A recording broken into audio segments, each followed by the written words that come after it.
Hello అండి, ఈరోజు lunch box కోసం తోటకూర మూంగ్ దాల్ కిచిడి ఎలా చేయాలో చూద్దాం రండి. ఏంటి కిచిడీనా, ఫ్రై చూస్తాం, పప్పు చూస్తాం, కిచిడి ఏంటి అనుకుంటున్నారా?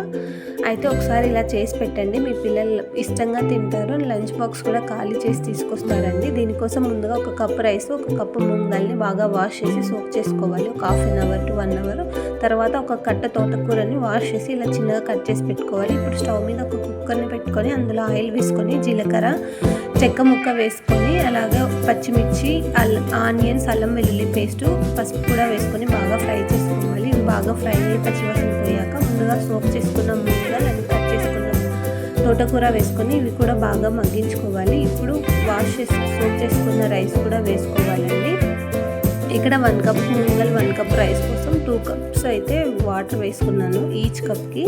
అలాగే కొంచెం కొత్తిమీర, రుచికి సరిపడా ఉప్పు వేసుకొని ఒక 2 విజిల్స్ వచ్చే వరకు పెట్టుకోవాలండి. అంతే సింపుల్ అండ్ టేస్టీగా తోటకూర మూంగ్ దాల్ కిచిడి అయితే రెడీ అయిపోతుందండి.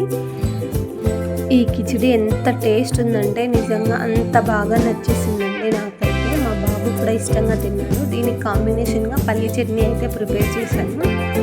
ఇంకా పల్లీ చట్నీ నార్మల్గా చేసేదే, కానీ ఒకసారి నేనైతే చూపిస్తున్నాను నేను ఎలా చేస్తాను అని. ఇక్కడ పల్లీలను అయితే రోస్ట్ చేసి మిక్సీ గిన్నెలో వేసుకుని తర్వాత ఒక 4 పచ్చిమిర్చిని అలాగే కొన్ని వెల్లుల్లి రెబ్బలు కూడా వేసుకొని జస్ట్ కొంచెం 2-3 డ్రాప్స్ ఆయిల్ వేసుకొని ఇవి బాగా ఫ్రై చేసుకోవాలి.